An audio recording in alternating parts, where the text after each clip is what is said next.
Welcome back to the double leg. I'm one half of the show, Hey Jai Picks. The other half of the show, the parlay. Joining me in to break down some Dana White Contender Series, episode 7. Let's get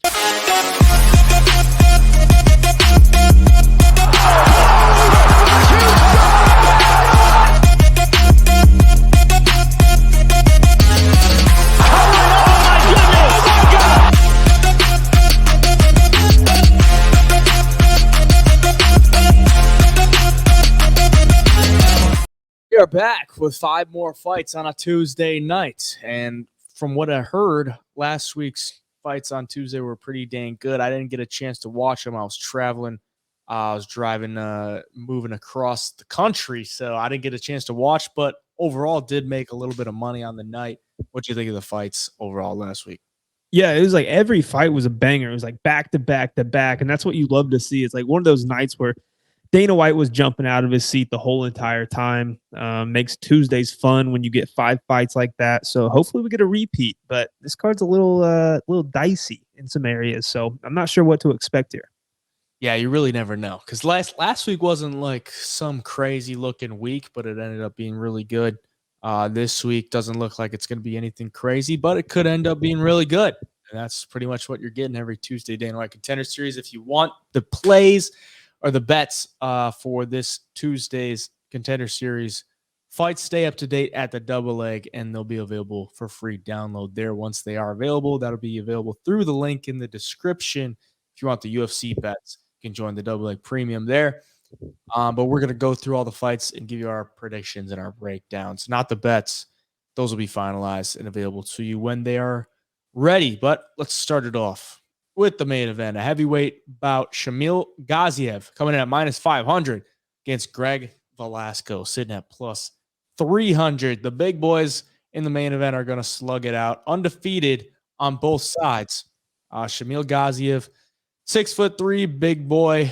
I honestly have a tough time believing that Greg Velasco is 6'3", or 6'2", just based off watching the film. He looks like a little shorter, just a tank of a man, though.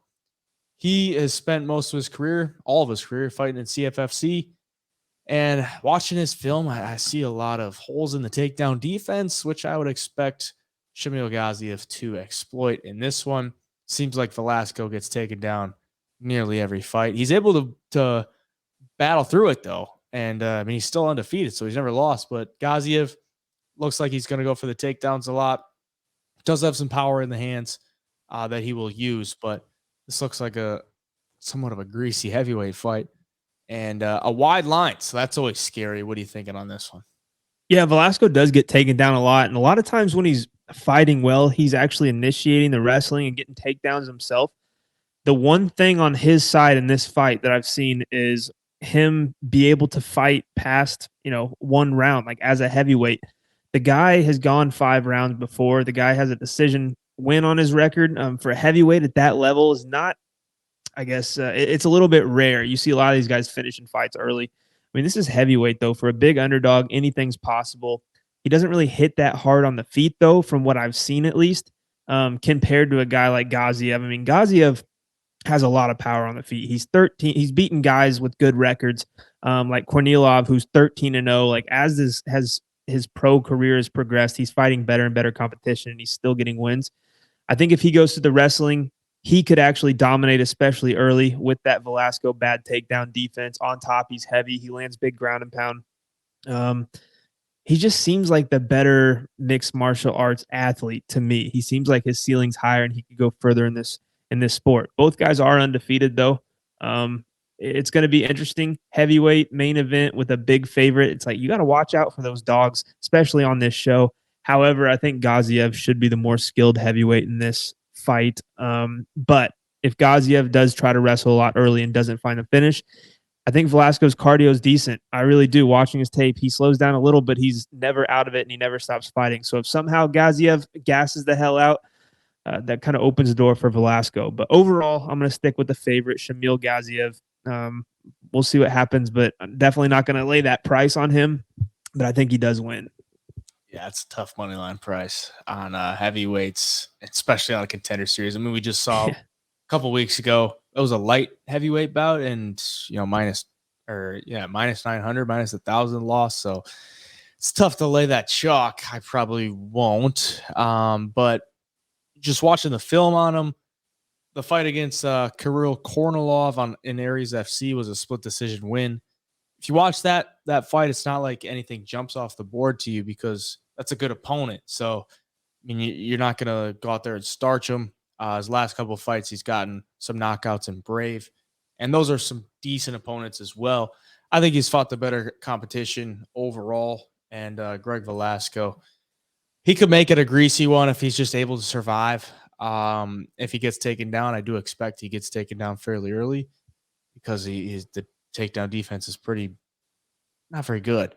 But yeah, on the feet, it's not like he's shown any big one shot power. So I'm gonna take Gaziev for the pick. It's greasy, heavyweights. Yeah, we'll see. We'll see what happens, but he's gonna be the pick for me. Keep moving. A lightweight bout. Jacoby Jones coming in at minus 315 against Dan Allen, sitting at plus 210. Allen 4-0, 31 years of age for him. Trains at AKA, and Jacoby Jones 6-1 in his professional career, 27 years old for him. You see the height advantage for Dan Allen. I would expect him to be a little bit longer.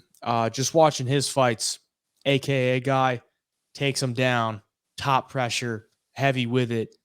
It's a pretty sizable dog coming in here against Jacoby Jones, who is not undefeated, but has fought the better competition, no doubt about it. All of his fights have been in LFA, and he's gotten 4 finishes on his record. I look at this one like if Daniel James Allen doesn't take him down, like I don't know what his stand-up really looks like, like watching him on the 4 fights that he has, he's got a 17-second knockout, but that guy, Ivan Burgos, was a straight-up bump, like a straight-up scrub. He knocked him out clean. Like, it looked like it was the easiest fight you could ever set up for a guy. But then if he gets you down, like, you're not getting up. Like, Daniel James Allen has some pretty good top pressure training at AKA. That's scary. So, I don't know. I feel like there's probably some value on the dog here. What do you think? Yeah, there could be value on the dog here, and it's not gonna. If he wins, it's not gonna be a fun fight to watch at all. Yeah. He goes straight across the cage, doesn't even look to strike at all, and just relentlessly tries to get these takedowns. And from the competition he's fought, like he lands a lot of them. I mean, he's got that style on the feet that you can just see him loading up to shoot a double leg or a single leg and try to get the fight to the ground. He's patient and he waits for guys to strike. And once they throw or overextend, he's in on them. Once he gets the hand clasps, he takes you down. And honestly, for Jacoby Jones, I've seen him get taken down on film a couple times. And, he's fought decent competition too. But when he gets taken down, he does do a decent job of working back up to his feet. He's not really getting finished or anything like that. But the one thing I do like about him is his last fight for the LFA championship against a guy named Lebo Snoyani. If you watch that round 1, man, it was an all-out war. Both guys were throwing with everything they had. There was some work on the ground. Jacoby ended up getting on the ground and was landing some great ground and pound. Both guys busted up. And he went on to the second round and ended up finishing the fight. So I like the toughness. I like that this dude's been in wars. He's not fighting bums where he's just running through guys. Like, this guy's faced adversity. He's been cracked before. He bounces back. I like that aspect of the experience. Whereas Dan Allen, I mean, you're banking on a takedown for him if you're betting on him, because if he doesn't get it, Jacoby Jones is going to piece him up on the feet. And, even though Jacoby Jones has been taken down some, he's also showed at times to be able to stuff some of the takedowns. And once guys get their hands clasped, he does all the right things to kind of break the grip and separate. So, yeah, at minus 315, though, against a dominant wrestler, it's hard to take him there. I mean, I would not touch that money line. I think Jacoby Jones probably does get it done, but it'd be sketchy if you have him in your parlays or if you're taking him straight up on the money line at minus 315. Yeah, the silver lining for it, if you like the Jacoby Jones side, does have a wrestling background. Wrestled in college, Colorado State University, Pueblo. Trains at a good gym as well, Factory X Muay Thai in Denver, Colorado. And then if you don't know what AKA is, that's where Daniel James Allen trains. That's like Cain Velasquez, DC, Habib, like very wrestling heavy camp. So that's what you're going to get from him. For the pick, I'm going to go with Jacoby Jones, but yeah, I don't know. I don't think I could lay that heavy chalk because it could be that boring fight, and Daniel Allen could go in there and just get takedowns and lay on top of him. But it's going to be a tough task. Strawweight bout: Stephanie Luciano coming in at plus 195 against Talita Alencar, set at minus 285. Undefeated for Talita and 5-1 for Luciano. Talita, 32 years of age. You see the height disadvantage for her. 32 years of age for her.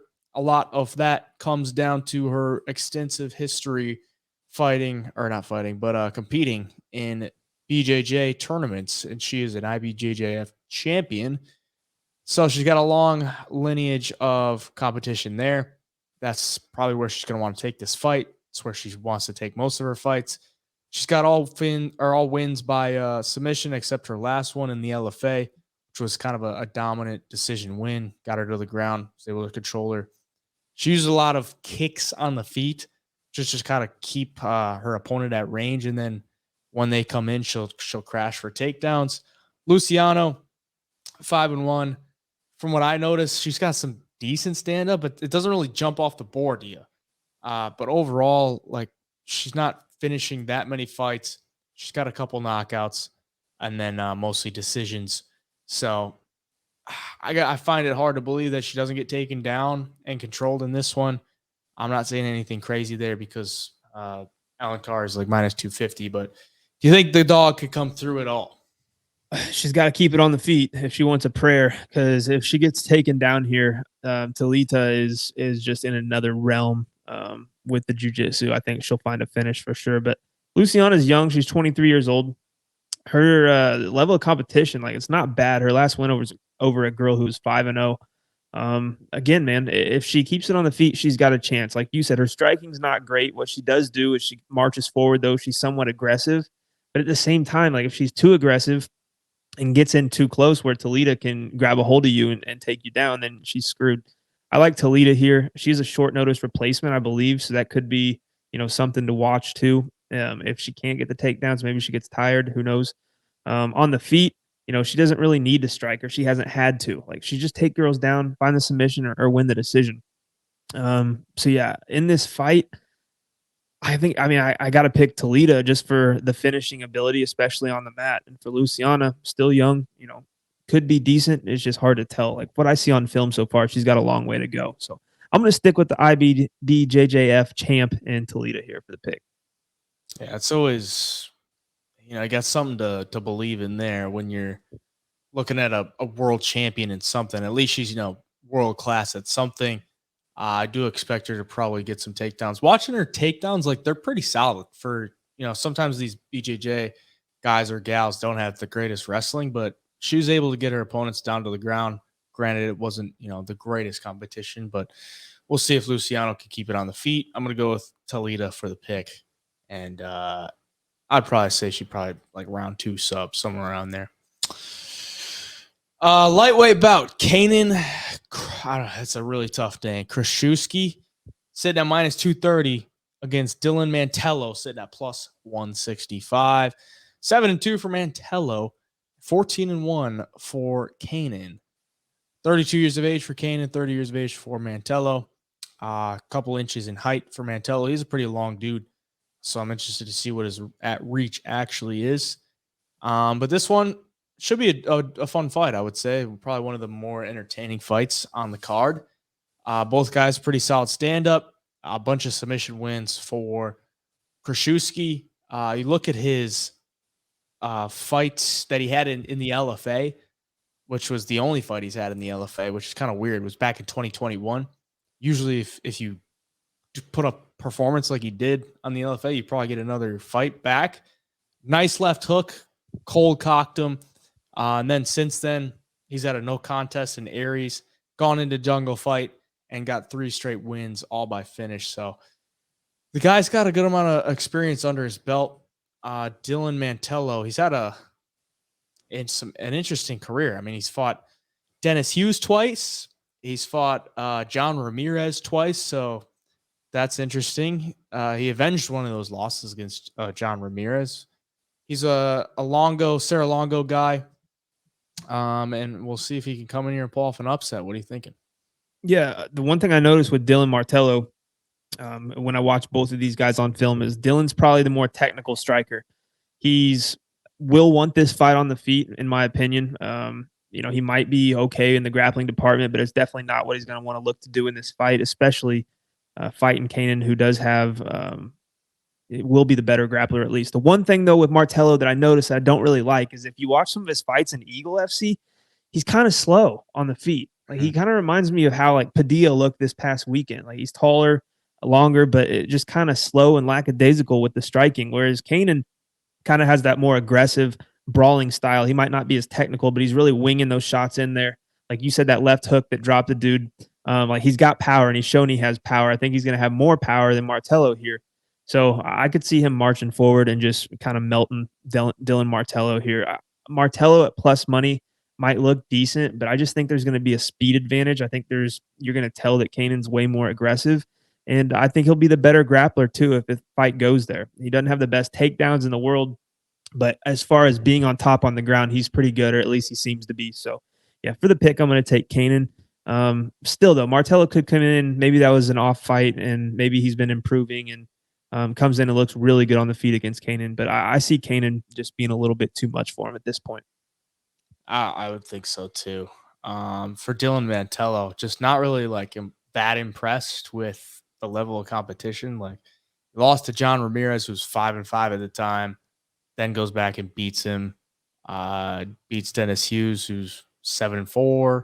I think he's like 7-6 now. It's like, yeah, it's not like he's starching these dudes either. Like you said, it doesn't look like some massive power edge or anything that he's going to be bringing into this one. He did just corner his teammate Charlie Campbell this past weekend in Vegas, so there is that. He'll hopefully try to get it done for Serra Longo once again, but I'm gonna go with Kanan Kruschewsky for the pick. Got the submission ability, and I like his stand up as well. I don't think it's anything crazy, but I think it'll be good enough to deal with Mantello on the feet. Maybe he looks to take it to the ground and get a sub. So he'll be my pick. And the flyweight bout of the night, Hanata Silva coming in at plus 160 against Igor Da Silva, sitting at minus 215. Undefeated for Da Silva, 7-0 and 8-1 for Hanata Silva. 20 years of age for Da Silva and 26 years of age for Silva. If you look at Hanata Silva, his weigh-in results, he's fought at strawweight before, which is like pretty crazy. You don't really see that too often. Usually guys are like cutting pretty hard to make 125, but he's fought at strawweight. He's weighed in at 119, so he's probably not the biggest 125er. But it's an interesting fight because I watched these guys that they're fairly similar in the way they fight. Da Silva, the younger fighter, trains at Shoot to Box João Emilio, which is not the Charles Oliveira camp. That's not the what's his name? I forget his name. Diego Lima. That's Diego yeah. Lima. It's not that one. It's the one with Joe Anderson Brito, and that's the likes of it. But both are solid. Who do you liking in this one? Yeah, man. Jumping off the page right away, like when you're looking into Hanata Silva, I mean, 117 he weighed in for his last fight, at least according to Tapology, like 117 pounds. He's only 5'5" as well. Like this guy's going to be smaller than most of the people he fights. I believe I was reading too, he had a fight at 125, and when he got to the scales, he was only like 122. Like had the room to get up to 125. Like he's a small dude. And you look at Da Silva, like the guy is Da Silva, the guy's a grappler first. I mean, he has that style. Like you said, trains out of the shoot the box with Joe Anderson Brito. I don't think he's going to be better on the feet than Jonata here, but I do think he's going to have a massive advantage in the grappling department. If you look at Hanata Silva's last fight, he was taken down relatively easy. And for Da Silva, man, if he can just land that one takedown, I think he's going to be stronger. I think he's going to be heavier on top. And I don't think it's going to take much for him to do some really good work on the ground. So, and if, let's say, Janata Silva gets back to his feet, I think it's only a matter of time before Igor da Silva gets him back down and eventually just grinds him down, gets a decision win, or even finds that submission. So, yeah, I got to take Igor da Silva. I think stylistically, this is a nightmare for Janata Silva. And yeah, you're going to see some high level ground game out of da Silva, I believe. Igor da Silva, 20 years old, as I showed you before. First fight was in 2018, so that's when he was 15, 16 years old. So started young, and I think he'll probably get a win here too. I think he can handle Hanata Silva in anywhere the fight goes. He's a minus 215 favorite, so I'm not saying anything crazy, but I do think he gets the win.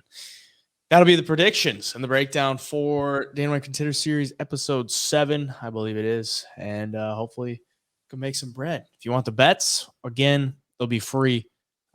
Just follow along at the Double Leg on Instagram. You'll get updated when they're available there for a free instant download.